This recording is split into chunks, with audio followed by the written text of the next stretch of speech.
मैं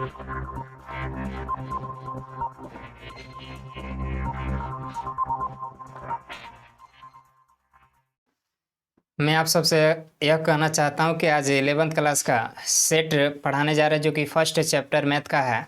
और ये वीडियो अच्छा लगे तो सबसे पहले चैनल को सब्सक्राइब और शेयर लाइक ज़रूर कीजिएगा। और ये वीडियो कैसे लगा कमेंट्स ज़रूर कीजिएगा। सबसे पहले गौर से देखिएगा, सेट के बारे में आज हम बात करेंगे। सेट होता क्या है, जिसको हिंदी में कहा जाता है समुच्चय बोला जाता है। क्या बोला जाता है? समुच्चय बोला जाता है। तो समुच्चय यदि आपसे पूछे कि सर किससे कहा जाता है, तो वस्तुओं के सुपरिभाषित संग्रहों को क्या कहा जाता है जी?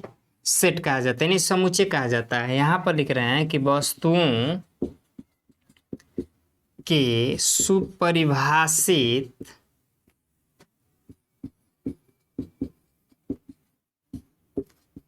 संग्रह को समुच्चय कहा जाता है। क्या कहा जाता है जी? समुच्चय कहा जाता है।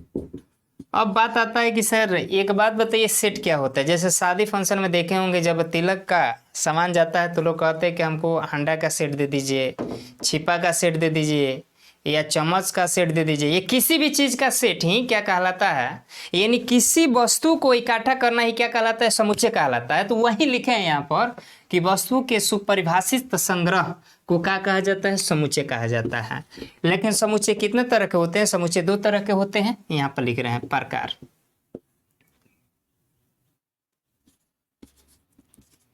सेट दो तरह के होते हैं। फर्स्ट होते हैं फिनिट सेट, दूसरा का होता है इनफिनिट सेट। अगर आपसे पूछे कि सर फिनिट सेट को हिंदी में कहा जाता है परिमित समुच्चय,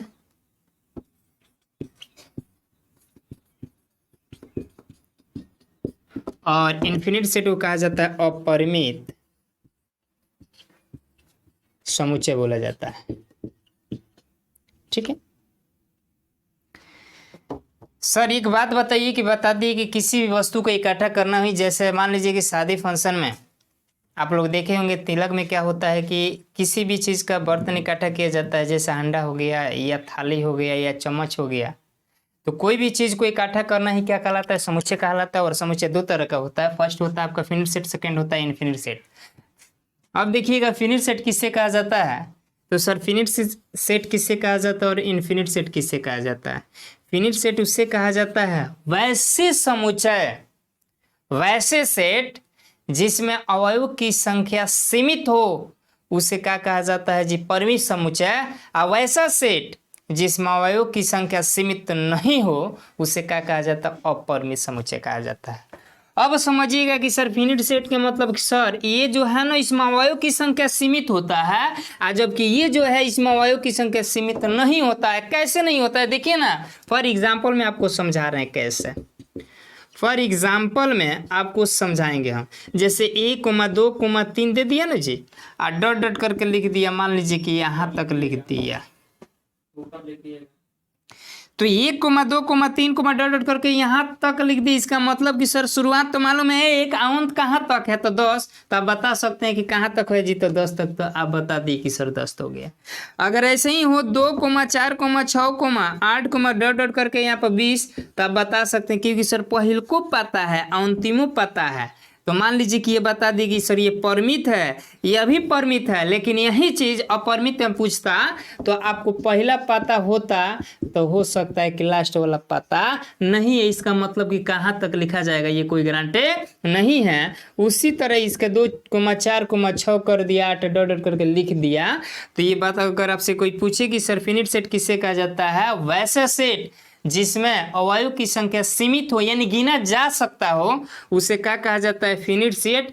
और जिसको नहीं गिना जा सकता वो क्या है? इनफिनिट सेट है। या आपको यहाँ पर बता दिए कि सर 1, 2, 3 पहला पता है, अंतिम पता है, बता दिए। अब जैसे एग्जाम्पल में समझिए, सर एक बात बताइए, परिमित समुच्चय और अपरिमित समुच्चय पहचानने का तरीका क्या है? जैसे एक सप्ताह में 7 दिन होता है तो ये सही है, तो सही है इसका मतलब कि ये क्या है, परिमित है। लेकिन कोई कहता है कि एक सप्ताह में 9 दिन होता है तो ये गलत है, तब बता सकते हैं कि क्या है जी, अपरिमित है। आप कह सकते हैं दूसरा में सर एक महीना में 28, 29, 30, 31 दिन, एक महीना जो होता है 28, 29, 30, 31 दिन का होता है तो ये परिमित है। लेकिन कोई कहता है कि सर एक महीने में 35 दिन होता है, तो आप बता सकते हैं कि क्या है, अपरिमित है। अब देखेंगे सर एक बात बताइए, यहाँ तक कोई प्रकार की दिक्कत नहीं है, लेकिन अब बात बताइए कि फिनिट सेट जो होता है कितने तरह का होता है? 3 तरह का होता है। फर्स्ट जो होता है, याद रखिए, इम्पेटी सेट जिसको बोला जाता है। सेकंड जो होता है सिंगलटन सेट बोला जाता है। तीसरा का जो होता है पेयर सेट बोला जाता है। देखिएगा गौर से, तीनों का लिख रहे हैं। देखिए तीनों का नाम लिख दिए। सर फिनिट सेट कितना तरह का होता है? 3 तरह का। इम्पेटी सेट लिख दिए हैं, सिंगलटन सेट लिख दिए हैं, पेयर सेट लिख दिए हैं। इस इम्पेटी सेट को जो बोला जाता है रिक्त समुच्चय बोला जाता है, जबकि सिंगलटन सेट को क्या बोला जाता है, एकल समुच्चय बोला जाता है। आप पेयर सेट का बोला जाता है हिंदी में युग्म समुच्चय कहा जाता है। अगर आपसे पूछे कि सर एक बात बताइए, रिक्त समुच्चय किसे कहा जाता है? ब्रैकेट के अंदर, या कह सकते हैं कि जिसमें अवयव की संख्या एक भी नहीं होता है उसे क्या कहा जाता है जी? उससे कहा जाता है रिक्त समुच्चय। और जिसमें अवयव की संख्या एक होता है उसे कहा जाता है एकल समुच्चय। और जिसमें अवयव की संख्या एक भी नहीं होता है, अब याद रखिएगा, जिसमें अवयव की संख्या एक भी नहीं होता है उसे कहा जाता है रिक्त समुच्चय। जिसमें अवयव की संख्या एक होता है उसे एकल समुच्चय। जिसमें अवयव की संख्या 2 होता है उसे क्या कहा जाता है जी? आप बता सकते हैं कि सर उसे युग्म समुच्चय कहा जाता है। पहचानने का तरीका आपसे पूछे कि रिक्त कब होगा, तो कहिएगा जिसमें अवयव की संख्या नहीं हो, कुछ भी नहीं हो, तो आप कह सकते हैं कि रिक्त समुच्चय। जिसमें अवयव की संख्या एगो हो तो आप कह सकते हैं एक वाला। जिसमें अवयव की संख्या 2 हो उससे बता सकते हैं कि क्या होगा सर, युग्म समुच्चय होगा। अब एग्जाम्पल में कोई पूछ दिया कि सर एक बात बताइए, रिक्त समुच्चय को किसके द्वारा, तो फाई द्वारा सूचित किया जाता है, माने कुछ नहीं है। एकल समुच्चय का मतलब कुछ भी एक हो सकता है, यहाँ पर 1 हो जाए, यहाँ पर 3 हो जाए, माने यहाँ पर कोई भी संख्या होगा लेकिन एक ही होगा, या चर हो या अचर हो, एक ही हो। तो जिसमें अवयव की संख्या 1 होता है उसे एकल कहा जाता है, जिसमें 2 गो होता है उसे क्या कहा जाता है, युग्म समुच्चय कहा जाता है। अब अगला स्टेप में आते हैं कि सर एक बात बताइए कि यहाँ तक तो कोई प्रकार की दिक्कत नहीं है, प्रॉब्लम नहीं है, लेकिन अब आपको हम बताएंगे कि समुच्चय संबंधी कुछ मुख्य बातें। गौर से देखिएगा इस चीज़ को, आप लोग से बोले थे, यहाँ पर देखिएगा कि समुच्चय संबंधी कुछ मुख्य बातें हैं जिसको जानना क्या है, जरूरी है। समुच्चय संबंधी के कुछ मुख्य बात यह है कि जब भी लिखा जाता है समुच्चय को तो हमेशा मझला कोष्ठक के अंदर लिखा जाता है, यानी कहने का मतलब ये कि मझला ब्रैकेट के अंदर उसको लिखा जाता है। दूसर का ये पहिल का है। दूसर का समुच्चय में सारणीबद्ध को क्या कहा जाता है, अवयव। जो ब्रैकेट के अंदर जो भी होता है उसको क्या बोला जाता है, एलिमेंट इंग्लिश में कहा जाता है, और हिंदी में क्या कहा जाता है, उसको अवयव बोला जाता है। और तीसरा का जो है एक सदस्य को दोबारा नहीं लिखा जाता है। दोबारा का मतलब जैसे मान लीजिए ब्रैकेट के अंदर एक लगता रहा, चाहे 2 लगता रहा, ऐसा कभी नहीं लिखा जाता। एक संख्या को दोबारा लिखना ही नहीं जाता है। प्रत्येक 2 सदस्य के बीच हमेशा क्या किया जाता है, कोमा दिया जाता है। क्या दिया जाता है जी, कोमा दिया जाता है। जैसे मान लीजिए कि यहाँ पर 1 है तो ये 2 आदमी है तो इसके बीच में कोमा कर दिए। इस जैसा भी हो उसके बीच में क्या करेंगे, कोमा लगा देंगे, कोई प्रकार की दिक्कत नहीं है। समुच्चय को प्राय अंग्रेजी के कैपिटल अक्षर से क्या किया जाता है, व्यक्त किया जाता है। यहाँ तक कोई प्रकार की दिक्कत नहीं। याद रखिएगा समुच्चय को प्रायः मझला ब्रैकेट के अंदर लिखा जाता है, और दूसरा का उस सारणी में जो उपस्थित संख्या होता है उसको क्या कहा जाता है, एलिमेंट कहा जाता है। एक सदस्य को दोबारा नहीं लिखा जाता है, और प्रत्येक 2 सदस्यों के बीच हमेशा कोमा का इस्तेमाल किया जाता है। और समुच्चय को प्रायः अंग्रेजी के कैपिटल अक्षर से क्या किया जाता है, उसको व्यक्त किया जाता है। इसके बाद देखिएगा कुछ नोटेशन है जो कि आपको समझना बहुत जरूरी है। अब कहिएगा सर कैसे, सिर्फ समझाएंगे उसके बाद डायरेक्ट क्वेश्चन शुरू करेंगे, ठीक है। जैसे मान लीजिए कि आपसे कोई पूछे कि सर यहां पर लिख रहे हैं कुछ विशेष समुच्चय और उनका संकेत देखिए कैसे।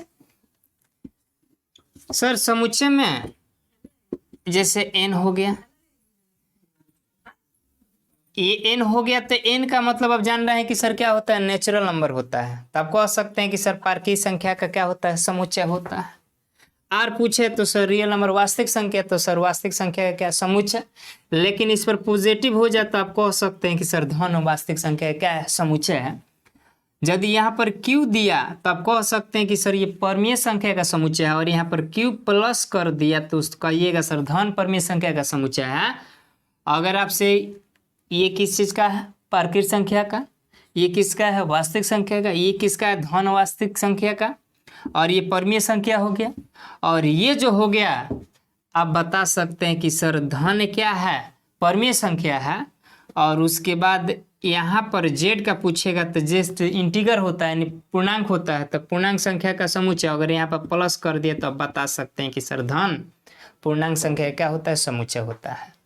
पारकीय संख्या, वास्तविक संख्या, धन संख्या, परमीय संख्या, धन परमीय संख्या, पूर्णांक संख्या, और क्या बताइएगा जे, बताइएगा सर धन पूर्णांक संख्या, और टोटल लास्ट में जोड़ दीजिएगा समुच्चय। कैसे, पारकीय संख्याओं का समुच्चय, सर वास्तविक संख्या का समुच्चय, धन वास्तविक संख्या का समुच्चय, ऐसे कर देना है। अब इसमें कुछ यहाँ तक कोई प्रकार की दिक्कत नहीं है। अगला स्टेप देखिएगा, कुछ बातें हैं जो कि जानना जरूरी है, समय ज़्यादा नहीं लेंगे। यहाँ पर आपसे कुछ पूछे कि सर एक बात बताइए और नोटेशन में होता है क्या, जैसे इसको क्या कहते हैं, तो सर इसको इंटरसेक्शन बोलते हैं। क्या बोलते हैं, इंटरसेक्शन बोलते हैं ना। और इसको पूछे तो सर यूनियन बोलते हैं। क्या बोलते हैं जी, यूनियन बोलते हैं। अब देखिएगा यहाँ पर जो होता है इसको डिफरेंस बोलते हैं। क्या बोलते हैं, डिफरेंस बोलते हैं। चाहे इस डिफरेंस को रहने दीजिए। अगर आपसे यही दो पर क्वेश्चन बताकर आपको अगला वीडियो में फिर समझाएंगे कि सर एक बात बताइए, इंटरसेक्शन और यूनियन में क्या अंतर है। आपको एग्जांपल द्वारा बताते हैं अंतर क्या है। देखिएगा क्वेश्चन यहाँ पर उतरना शुरू करते हैं। यदि, ठीक है, यदि a बराबर 1,2,3 एंड चाहे और कीजिए, और b बराबर 2,3,5 हो तो सर a इंटरसेक्शन b और a यूनियन b निकाले। देखिए क्वेश्चन क्या दिया है। सर एक बात बताइए, a बराबर इतना दिया है, b बराबर इतना दिया है, जो कॉमन होगा दोनों में, तब बुझिएगा कि कॉमन का मतलब एक निकालेंगे तो समझ लीजिएगा कि क्या होगा, इंटरसेक्शन होगा। आज यदि दोनों में कॉमन नहीं है, दोनों में कॉमन है तभी ठीक है, और नहीं है तभी ठीक है। अगर दोनों में कॉमन होगा तो एक ही लेंगे, अगर नहीं होगा उसका एक ही लेंगे, इसका यूनियन में हो जाएगा। और इंटरसेक्शन में जो कॉमन होगा उसी को लेंगे, और जो कॉमन नहीं होगा उसको नहीं लेंगे। कैसे, देखिए गौर से सॉल्व करना जब शुरू करेंगे तो सर ए इंटरसेक्शन बी करें तो ए इंटरसेक्शन बी कर दिया, कोई दिक्कत नहीं है। एक जगह पर कितना है जी, तो सर 1,2,3 है। इंटरसेक्शन बी के जगह पर कितना है, 2,3,5 है। इंटरसेक्शन का मतलब बताए थे ना कॉमन, तो कॉमन का मतलब कि सर इसमें एक है लेकिन इसमें नहीं है, तो नहीं लिखेंगे, कॉमन वाले को ही लिखेंगे इंटरसेक्शन में। सर इसमें 2 है, इसमें 2 है तो 2 को लिखेंगे। सर इसमें 3 है, इसमें 3 है, 3 लिखेंगे, लेकिन सर इसमें कुछ नहीं तो इसमें नहीं लिखेंगे। ये पहल का से मतलब है, दूसर का से मतलब नहीं। आंसर हो गया। लेकिन यही चीज यदि मान लीजिए यूनियन में होता ना, तो एक जगह पर क्या है जी, तो सर 1,2,3 है, यूनियन बी के जगह पर क्या है, तो सर यही ना है 2,3,5 है। तो आप कहिएगा सर इसमें एक है इसमें नहीं है, होगा तभी लिखेंगे, नहीं होगा तभी लिखेंगे। लेकिन कॉमन के साथ अगर दोनों में होगा तो उसके बदले में एक, और नहीं होगा तभी उतना ही लिखेंगे। एक है इसमें एक नहीं है, एक लिख दिए। 2 है इसमें भी 2 है तो एक ही लिखेंगे। सजाते क्रम में 3 है, इसमें 3 है, लेकिन क्या है 5 नहीं है, तो आप 5 कर सकते। हो गया आंसर। अगर यहाँ तक 1,2,3,5 यहाँ पर लिख दिए 1,2,3 यूनियन है, तो सर 2,3,5 आपसे बता दिए ना सर एक नहीं था, लिख दिए।